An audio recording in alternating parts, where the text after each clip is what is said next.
This episode is brought to you by DS Business Solutions. Messi. Messi. Oh my goodness. Balotelli. Aguero. That is extraordinary. What a headshot. What a hit. Back of the net. Hello, and welcome to 22 Degree Dublin. Yes, that is the dedication that we have to this podcast, that we are in the cave recording when we are having our summer.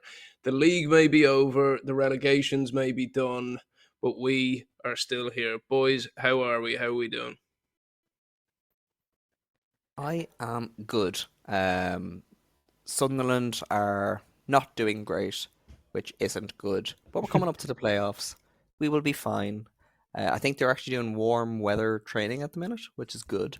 Very excited to see how the playoffs will go. As I said, I'd love to see them back in the Premier League. I don't know if we're ready for the Premier League, especially considering the relegation father of this season. So I would like to see us up. I won't lie. I'd like to get just a for win the on the derby. sheet. Yeah, just nice. the derby would be great. How are you, my friend?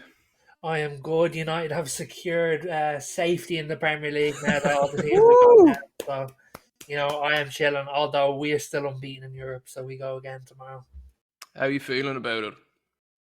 Good, yeah. I feel like we've performed well against Spanish teams as of late. So hopefully we get another win and look forward to Bodo Glimt beating Spurs. So you really have to look at this. A potential Europa League final of Spurs versus United as the desperation derby, and I'm not even being bad when I say that. I don't know who needs it more. I mean, one of us are getting out with more trophies than Arsenal this season, so I suppose. Do you think it's kind of buried the leads there, lads? Like Bodo Glimt are this far. Like, I mean, it's great to see. You love to see it, Do you know where they physically are? They're practically in the North Pole. Like, they are on AstroTurf because the weather is so bad for 90% of the year that they can't actually have a normal pitch. They have a population of 4 lads and a chicken. Like, this is incredible. Like, I don't know why people aren't in the streets talking about this. Like, if they get to this final, never mind about winning it, it will be an immense achievement, borderline as big as Leicester winning the Premier League.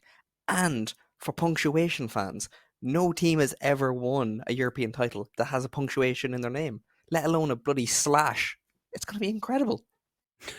They make Villarreal look like the metropolis in size in comparison. You do love to see those small clubs making a push. And I think you're right. I think, to be honest, so much chat has been around, can this win save Ange's job? Obviously United in the picture, that they really haven't, I suppose, given the airtime to how big an achievement it is. Oh, absolutely. Like, they are a tiny team, and yeah, it's the Europa League or whatever, but like, still, this for Norway alone is incredible. Like, it's been a while since we've seen any kind of exports from the Norwegian league. Really, outside Molde, Norwegian, aren't they?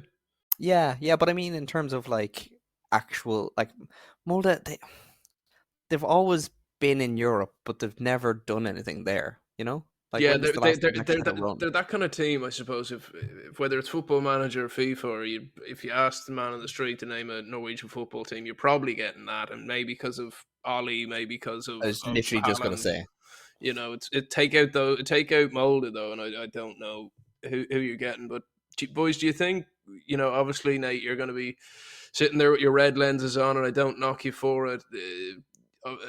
Going into that game, do you see United winning that? Because, I mean, you've showed some signs this year of fight. I think the game against Leon, was it? That was the 5-4 in the end. I think that's as much as I've seen United fight, as much as he threw the game away. But would you be worried about Spurs? We've lost Nate. He is so afraid of Spurs that he can't even speak. The thing with Spurs is I think they're looking ahead at us when I think they really need to be looking at Bodo Glimt. Spurs are the type of team to lose in a semi-final to them, and in terms of us against Bilbao, I'm not very worried, just purely because we're unbeaten in Europe this season. So let's continue it. Do you think, like, obviously we know Amarin's job is safe through next year, regardless of how this season's gone. Even though I don't think if you'd said it to the Avengers, that is that boardroom, where he'd be, would they have taken him? No, but obviously, if Spurs don't get through the semis, I think that's Ange gone. Personally, I don't know about you boys, but either way, do you think if he even wins the cup, he's getting the boot in the summer? I think if he wins the cup, I think they can't sack him, but I think it'd be a Ten Hag situation of dead man walking. Fishing around for someone else, and if you can't, you keep on to him for as long as you need to. Exactly, yeah. Just because like it's not often they win anything, the fans will be back on side. If he doesn't, I would be surprised if he gets back to the Tottenham Hotspur Stadium before they sack him. Like I would say he'd be told, "Don't get on the bus." I think if he loses that semi, having had the year that they've had, making the promises of trophy in his second year, I think he could walk. I think he's that kind of guy. I mean, It'd be good for him. This is the Spurs team that sacked Mourinho like a couple of days before final. Like, they don't care. Yeah, really real anything out. Like that was probably their biggest chance of ever winning a trophy. I think what Ange is like, listen, I don't think he's ever filled me with confidence. Like from the outside looking in, I don't really think he's connected with that fan base, and I don't think anyone would be sad to see him go. Personally, I think I mean, all it takes is going back maybe, I don't know, 40 episodes on this podcast, and our thumbnails were singing the praises of Ange Ball. He's someone I wanted to work out. In his first season, I really enjoyed his character. I don't know about you boys though. To me, the way he is with the media, his abrasiveness, his charm of, it's been akin to, I liked Mike Ashley in the beginning, and we know where that went, and I don't want to compare the two, but you know what I'm saying, in the fact that it appeared as one thing and kind of developed as another. I could see him doing an Emery on it, kind of Popping not up somewhere working else out. and getting his right spot. Yeah, just a little bit smaller, kind of. See, Tottenham are kind of, they've kind of become like Newcastle, having these great expectations with no actual history to justify it. That was nicely woven in there, my friend. But like, genuinely, the fact that like, yes, they got to a Champions League final. Yes, they have come close twice to getting a Premier League, but they've failed at every opportunity that has been given to them. So like, they're starting to have these expectations because Potts turned them into a team that was worth watching, and since then they've been borderline basket cases that have been bridesmaids. And with the way it all seems structured, fans, players, board, they look like they'll never be that bride. Well, in work, out of a team of about 15 people, there's 3 Spurs fans, which is an abnormal amount, and I think all of them would agree with you in that regard. That I do think the fan love is turning, and I don't even think it's down to the league position. Obviously that has a massive effect on it, but stylistically, they're entertaining to watch when you're not a Spurs fan. Are they though? Like. I mean, as in terms of, they're so out of control that their games are exciting because they can't control them.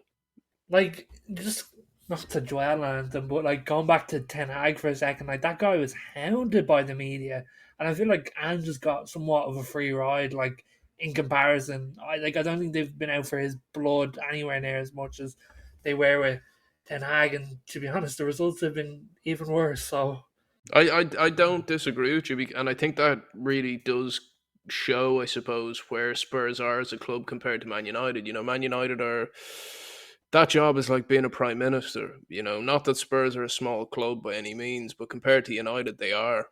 100%.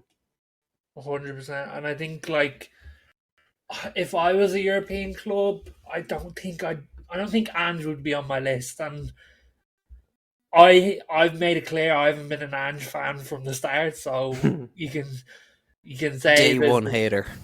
literally. But yeah, he wouldn't be on my list if I was a top European club. And what was your hate with Ange in the beginning? Like obviously we know now, but like I think myself and Killian definitely got swept up in the vibes of him. I just thought he was all talk from the beginning. I think that I made that quite clear at the start. Was he talked a lot and said a lot and really didn't back it up. He was probably one of the least smart people I've seen in the media. Um, how many claims did he make that he didn't back up? So yeah, he's not my cup of tea as a manager. I Well, stand by him. I think you'll see him at like an Everton type team by January, that and soon, do you he'll. think? I don't think with Everton, but I think he'll be back pretty damn soon. Um, I'd love him to go to like a Bundesliga team. I think he'd be really, really good there. Maybe a La Liga, but like you could see West Ham going from I like if think they were to he's get rid of headed for Potter. the Saudi league. That's where I think he's heading. Oh Oh, no, no, well, no, no, no. I could see him doing a six Ego wise, months. he wouldn't do it. I could see him doing it for the bag though. I would quicker see him go back to be the national team boss of Australia. One thing I did see during the week that surprised me a little bit was, forgive me now, boys, I can't remember who the player was, but one of his ex players was saying basically outside team meetings, didn't really say hi or bye to many players, and you know that was surprising to me. He to me, I didn't expect him to be the kind of Jose, do everything for his players type, but I didn't expect him to be a cold shoulder guy either. Or do you think that fits? I don't know. Like, I don't know if it's cold shoulder as much as it is. He kind of has that like that. We've all had a teacher like that. That's like, I'm here to do my job. Don't annoy me. Just let me do my job. You're adults. Just do your job. I think there's that kind of element to it. A professionalism almost, a cold professionalism.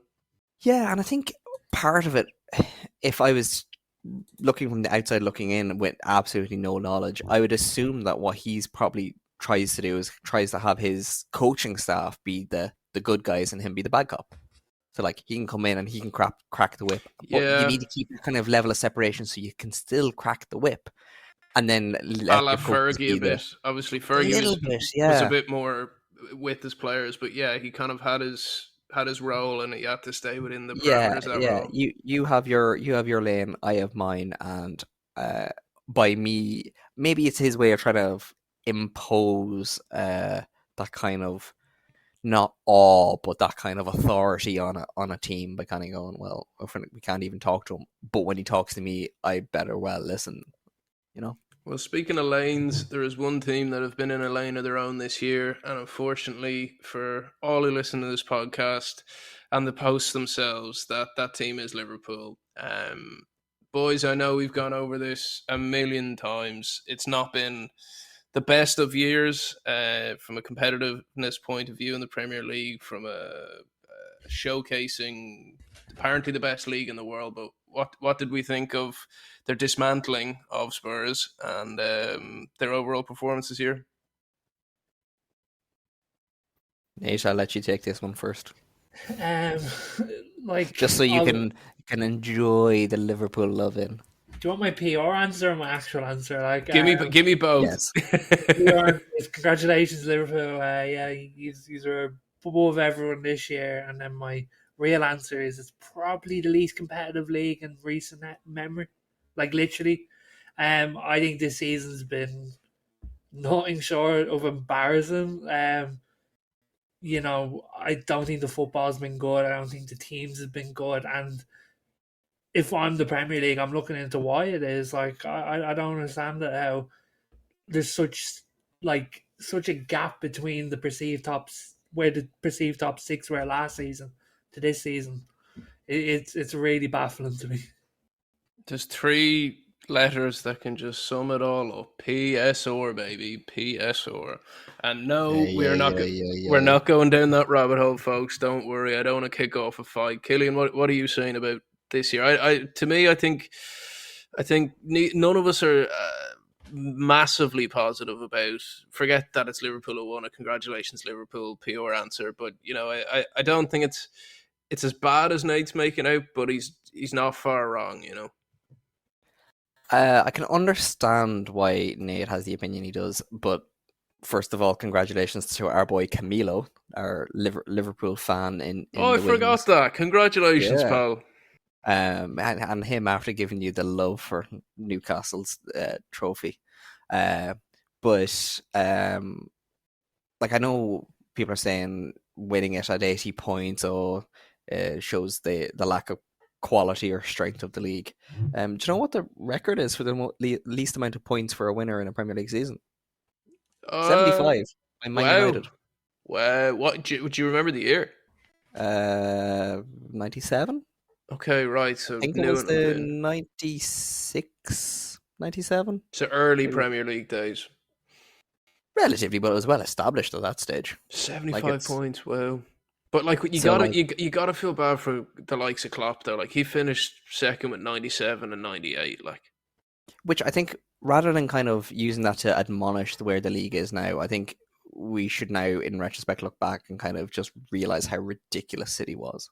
I think it's more to the credit of City than it was the weakness of Liverpool, obviously.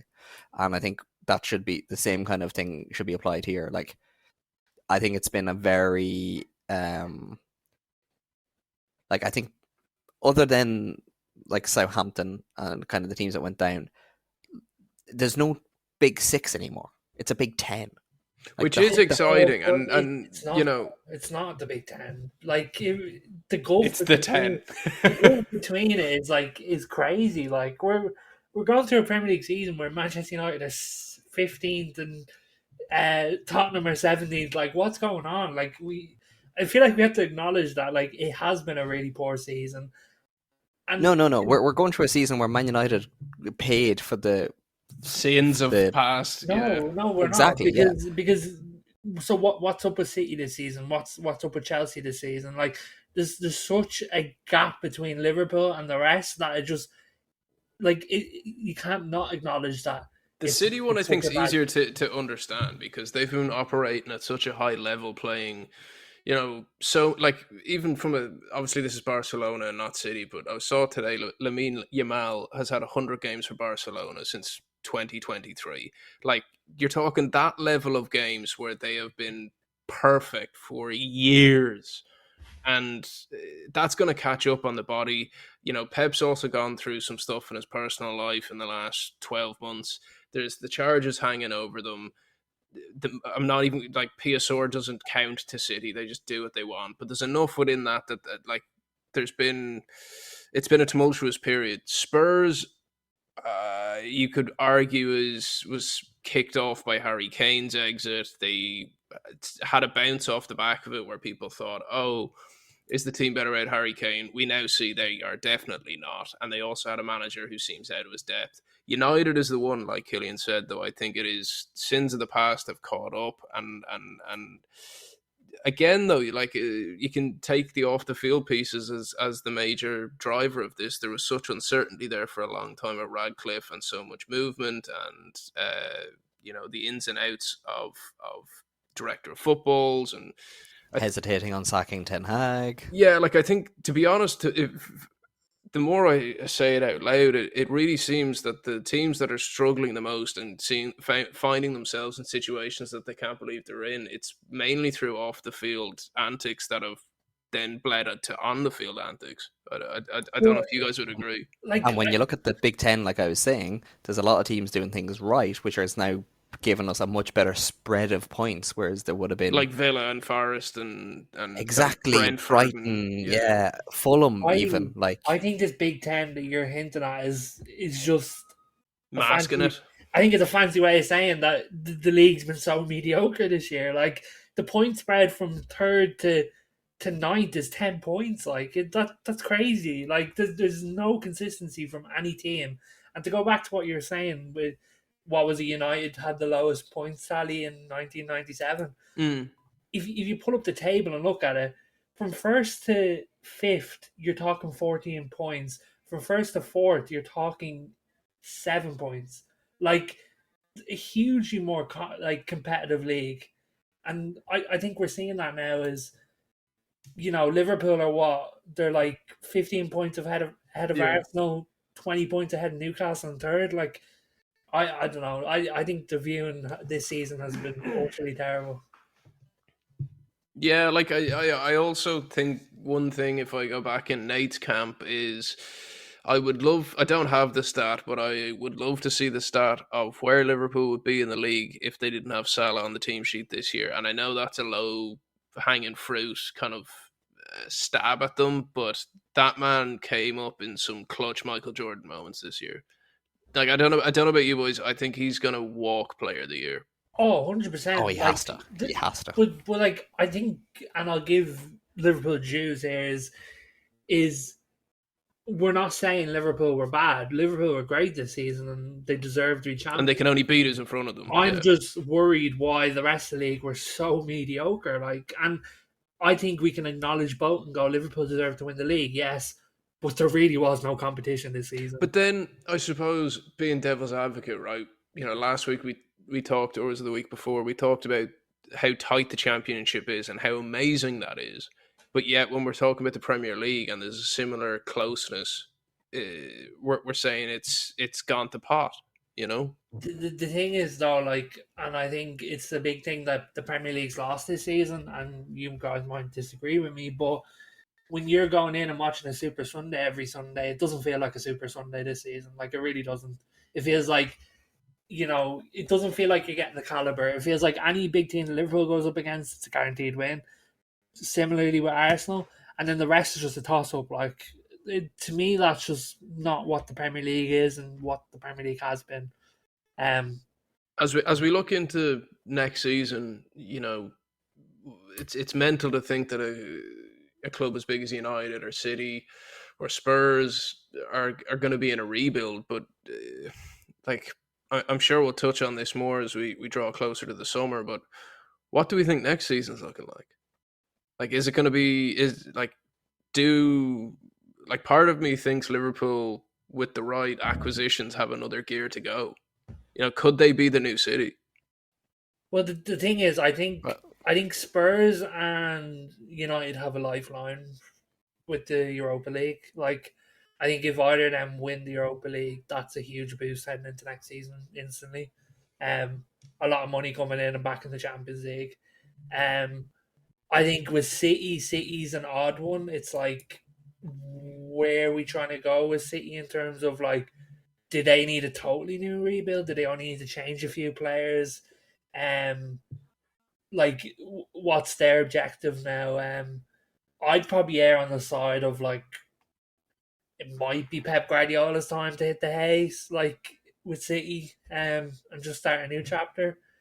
Um, do you think he does start a new chapter just before we pull you on this, Killian? Do you think he is that him done? Like, do you think he just sails into the sun, or does he take a national team? Like, I don't see, like, where does he go? Like, I don't know, but I just think like the way that City squad is now, it's such a mix of like they've got a few young players, a lot of old heads. It might just be time to just like close that chapter. I don't know. Um, do I see Arsenal closing the gap? Probably not. So like, I think Liverpool are in a good place to go for two in a row. Personally. what are you saying, Killian? Well, I had been saying that up until his contract extension that Pep was going to be gone. So I wouldn't be surprised if he was to leave. And It'd if, have to be him walking, though. It would have to be. yeah, no, They're not going to it'd be bin him, him, like, and it would him having to appoint a successor. or at least be seen to. Yeah. Yeah. I think with their overall, they are kind of in a rebuild. But I think it really comes down to what manager they're going to have, because I don't think you're going to have somebody like Pep is kind of becoming a little bit of a tinkerer this season. Like, there's a lot more kind of like moving things about and trying things Guessing out. games. Yeah. Yeah, like he's trying to reaffirm his algorithm.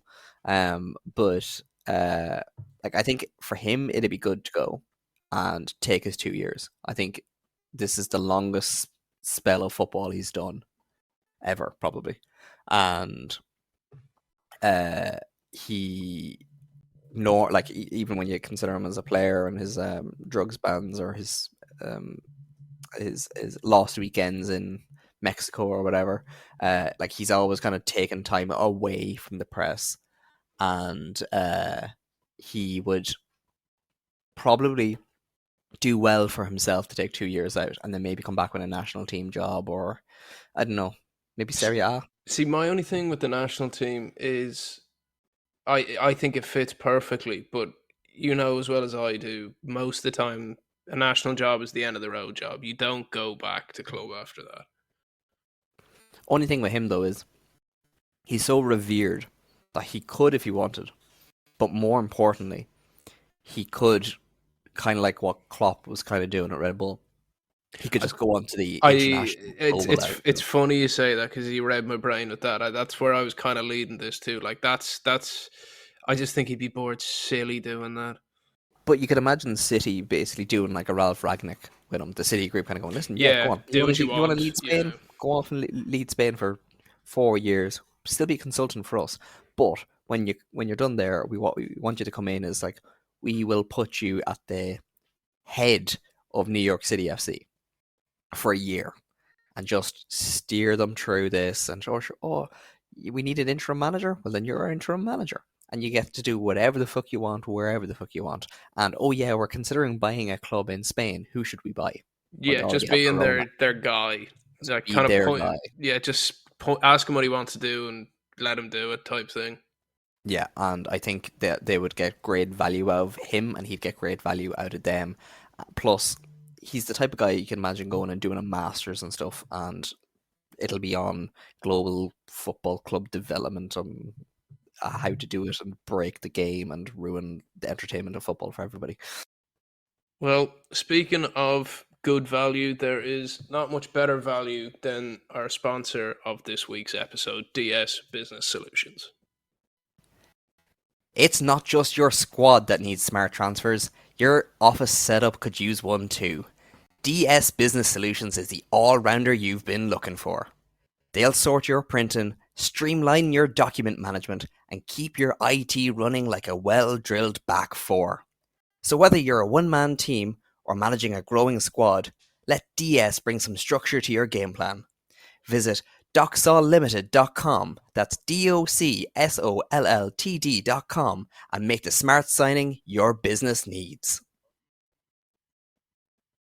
Well, lads, smart signings. I think the club that can probably stand there and say that they've made some of the smartest signings in the last few seasons is none other than Wrexham. I know Big Jimmy Mac.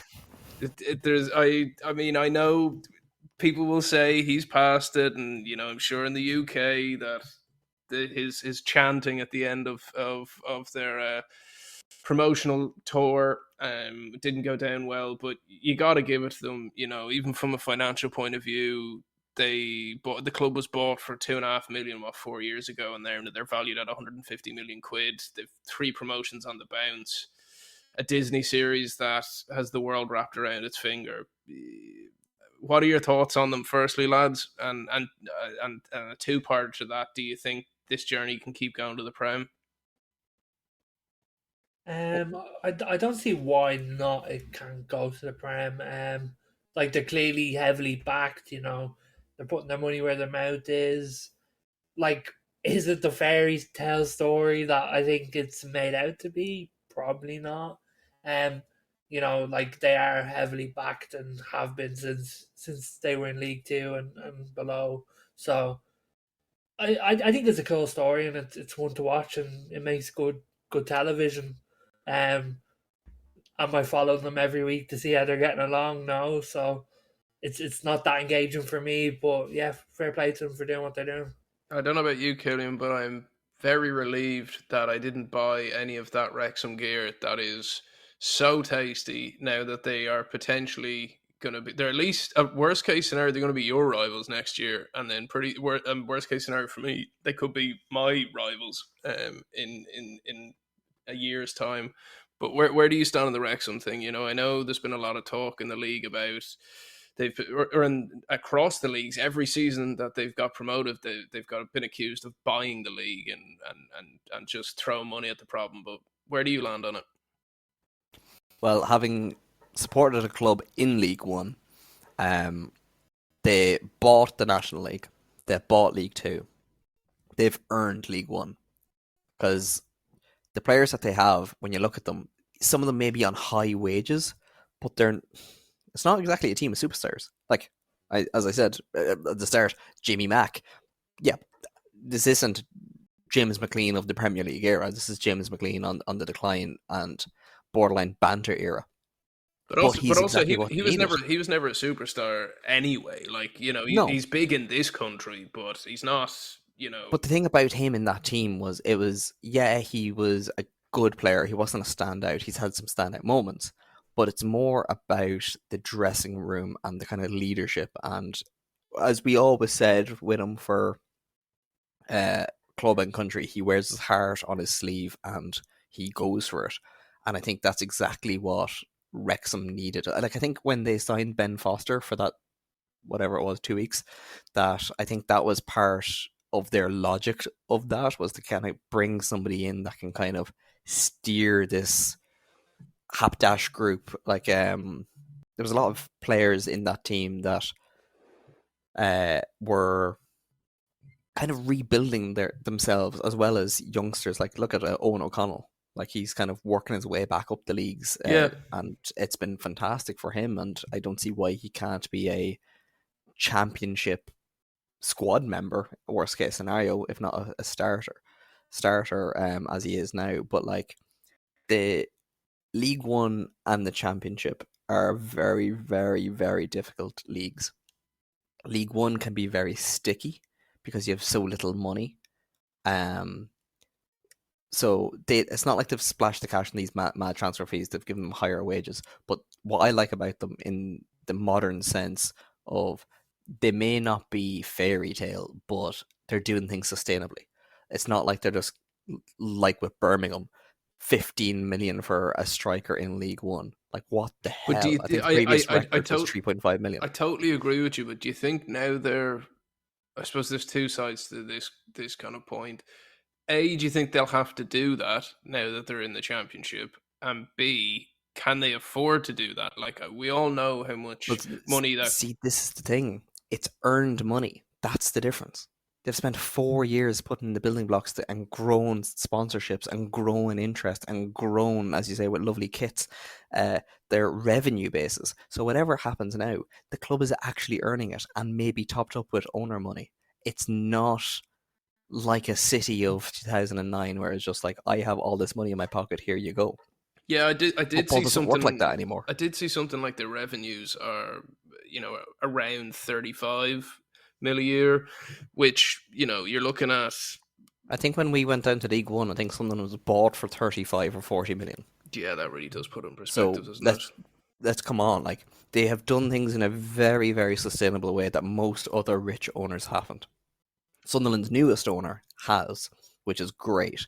But again, they are the exception to prove the rule, you know? Like that's like when you see like look at Reading. They're falling through the leagues because of owners that promised money. Birmingham, like they've literally bought the league. Like how anybody can justify spending what is reportedly up to £20 million for one player in a league where the previous record signing was 3.5 million, which Sunderland broke. And when Sunderland broke that, I think they broke it by over 1 million. Like this is you literally probably could have bought another team in League One for the amount of money they spent on one player. It's But then people wild. try to say to Wrexham, oh well, you're only buying your success. Well, to slightly fact check No. myself there, the annual turnover since the two boys took him over has gone from 2.5 mil a year to 26.7 mil a year. And let's not forget they've sponsorship deals with TikTok, United Airlines, Expedia, the Disney piece, a huge merch side of the business. You know, it may be unfair how they got those sponsors through the fame of their owners, but I mean that's just par for the course, you know. Well, see, this is the thing, and like because they have more eyes on them, I think it's an easier excuse to throw at them. Whereas people aren't doing the same outside of League One and maybe like Championship fans are with Birmingham. The general populace, because they've heard of Wrexham now and have watched Wrexham, they're not doing it. Whereas it's just factually incorrect. It'd be like saying, oh, the Premier League is only about money because Arsenal spent 100 million. Yeah, but then when you look at the bottom end of the table, 100 million on rights, but then you look at the bottom end of the table and the max they're spending on any one player is 10 or 15. Like, you can't just just because you have this assumption, it doesn't mean it's reality. Yeah. And the thing with Wrexham as well is they are good for the league, not just publicity wise, but like it's spreading out the love again. Like it's another Welsh team to kind of prove their worth and go up against the English in the league. Especially, I think is it Cardiff has dropped down the leagues now. Yeah, I I know think so. there's been a few kind of protests at the owner Vincent Tan, who famously made them their Blues jerseys red and changed their logo and all that. So he's under pressure now again. So it's good to still have two big Welsh teams at all times. Well, it's kind of like one of the rules. I must say, Cardiff are having a bad old go in the sports kind of sphere at the moment, between the football team going downhill and the rugby team going bust. You know, it does, I suppose, show you the reality of sports in a smaller country like Wales compared to England. You know, I mean, I think that's something that you have to remember with this Wrexham story, that they've pulled. It's not just like they've been an English team and pulled off something impossible. It's a very small town, you know, in Wales, where so much was up against them. You know, even if you really have to look back at the players who bought in. You know, your Elliot Lees, your Paul Mullins, your Ollie Palmers. Like, I know they went for money, and maybe they just got lucky in the fact that it actually worked out for them. But I do think some of them saw the vision there. Or do you think they just saw the two lads and said, yeah, I want a bit of that, and if it goes to pot, I'm getting paid well anyway? I think all of it. Like, we've seen these situations go to pot before. Look at Sol Campbell and Sven Oh, at Notts at Notts County. County. Yeah. Like, these things a big name can draw you in and it can still go wrong. But I think it was a no lose situation for the players. They were either going to get paid, or they'd get a move anyway. But no matter what, they're going to be associated with a celebrity. So whilst the cynics amongst us, and usually I am the first one at that altar, will kind of just throw that at them.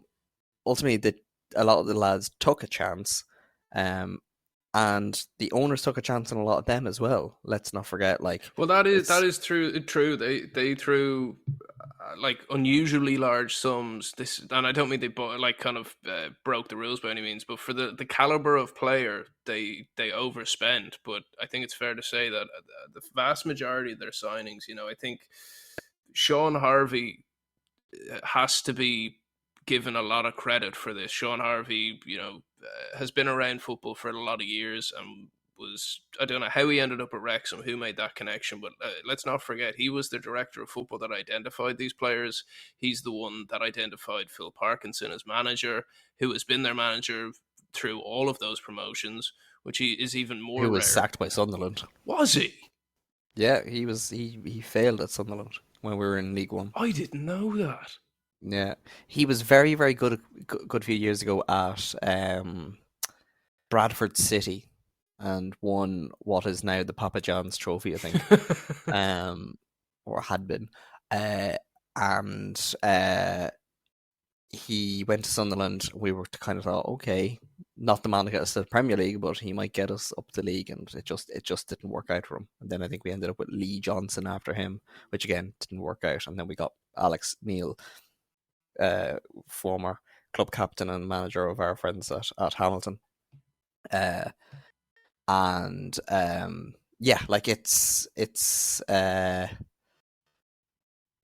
a lot of credit due, more so than the cynics would like to admit, and less so than the media machine behind Reynolds and McElhenney. McElhaney Yeah. would have you believe. But like they've done things pretty right. They took chances. Like we've seen people spend money and it not work out. It was kind of calculatedly spent. Like, you know what I mean? Mm. Like we saw it with City with their initial billionaire takeover with the Thai owner Oh spending lots of money yeah. and it just not working out. Like these things happen. Back in the Um, Rubinho days, or was that? Or are we even going further no, back? Rubinho was the current owner. Oh, But Rubinho was the before first big then, one of the current owner. Yeah, yeah, yeah. yeah. But like when they were signing like Benjani for 9 million, Yeah. Okay. Yeah, I'm with you now. which at that time was big money. Or Huge money even at the look at time. QPR, like to get to the Premier League. And ultimately, what Wrexham have done is they've paid more money to get up to the leagues quicker because they realise that doing it quickly and getting riding the wave of attention would earn them a lot more money. And if they can keep the back to back to back, I reckon it's going to slow down now in the Championship, and But they can afford it to. but if Now, that's totally fine. They could do 5 years in the championship, and that yeah, is not a fail. You know. no, absolutely. From a footballing sense, it would only make sense that they'd end up around that long. But from their plan and their built up around the myth that now is and the uh say like the documentary series, they kind of have to do it in 2 years. But the thing is, if that doesn't work out, well, that's the reality of football, and people are now bought in enough. Whereas if they had got stuck in League Two, the attention would have waned Then very, it then very it then it quickly. dwindles, and then you're also there comes a point where if you're a TikTok or an Expedia, they're going, okay, lads, this was a nice experiment, but we actually have bigger sponsorship opportunities, and we're going to go We're that just way. going to very quietly let this lapse and move on. Yeah, And like, don't forget, I know we keep going back to Birmingham and the money that they spend on one player. They're backed by Tom Brady. It's like this is another celebrity style endorsement, and instead of trying to sustainably grow and build on things, it's throw money at it. And yeah, it worked for League One. Okay, it's only League One. yeah. Like you are shooting your shot very early, and ultimately, even if they did get promoted, what's this going to mean for the financial rules now that they've We see that, blown a lot very quickly? and this is where I think you know all of these clubs who are in flux, with say the likes of Burnley going up, who also have a celebrity owner in JJ Watt, albeit a minority owner. You've got Birmingham, you've got Wrexham. They're now in such financial polar opposites, and they're really going to have their ducks in a row to not start trundling down the leagues again. Like I think the key thing with the two lads in Wrexham is that they very much said we are not football guys, but they are business guys.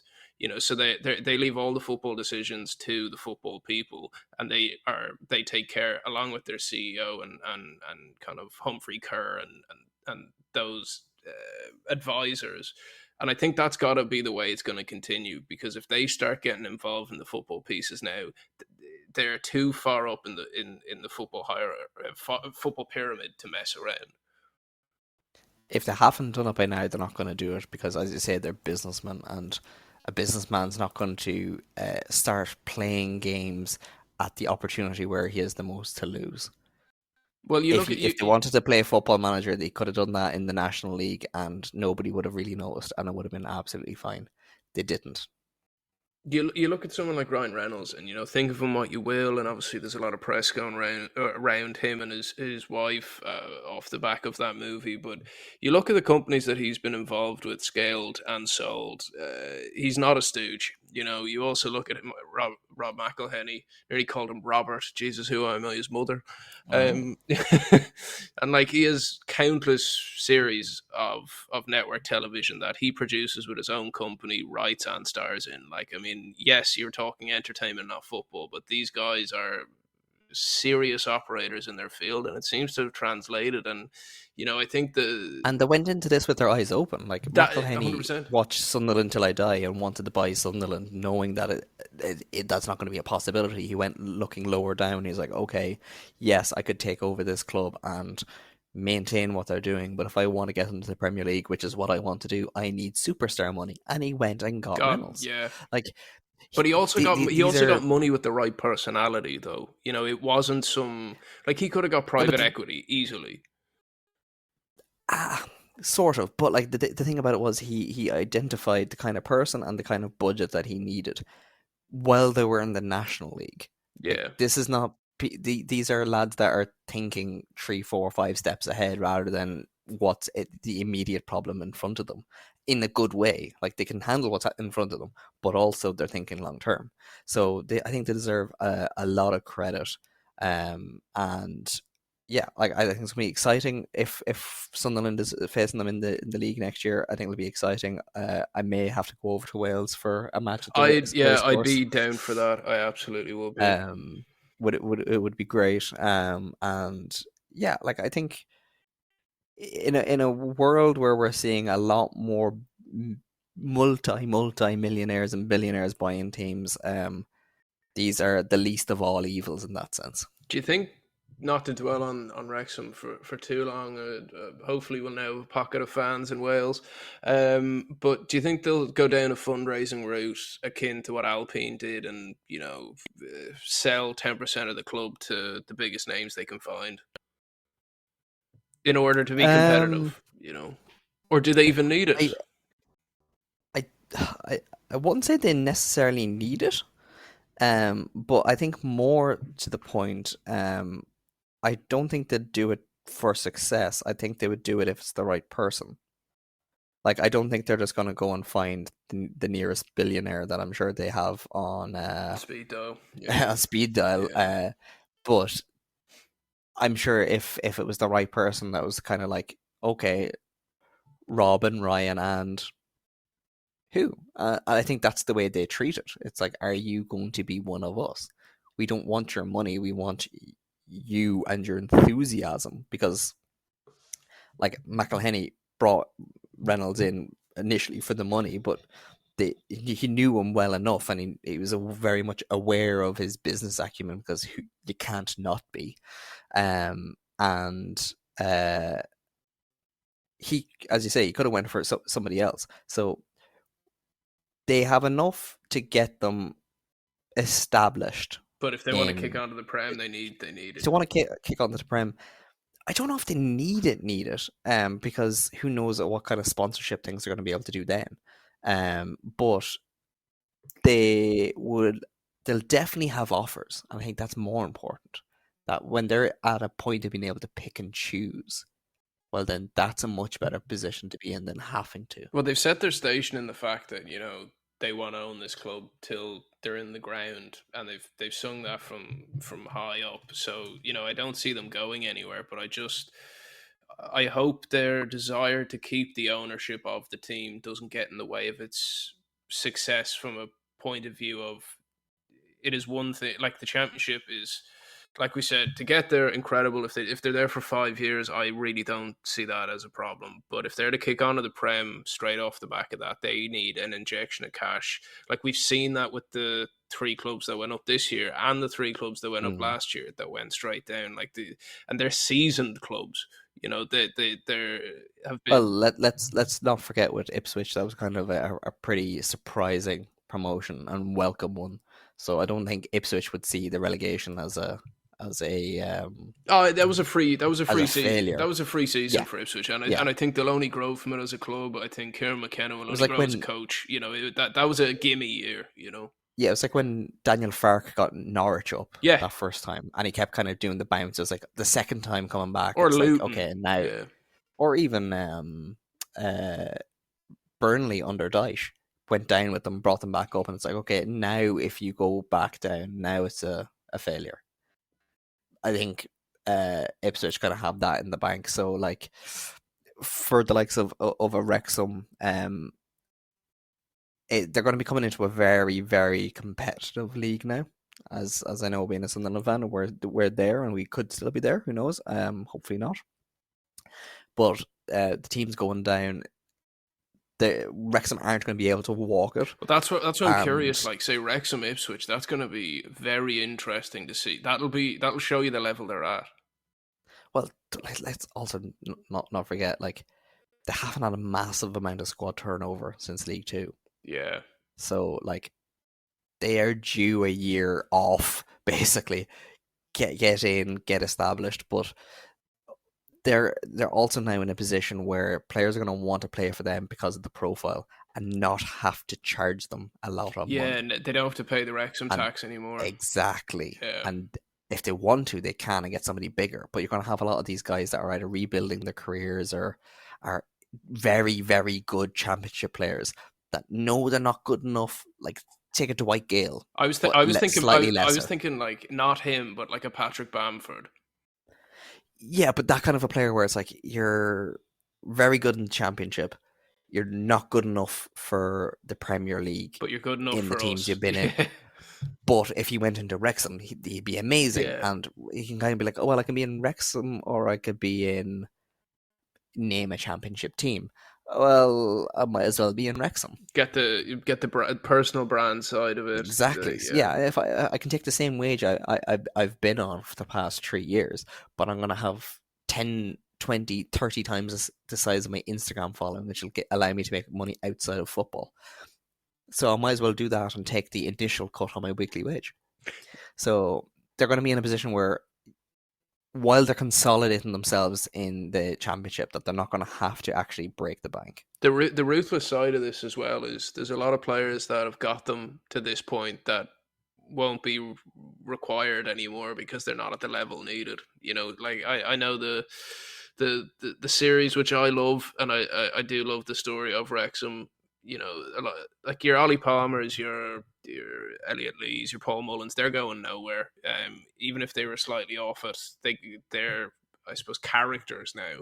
But there's a lot of fringe players there that'll probably have given everything and Well, I won't be think the kept likes on.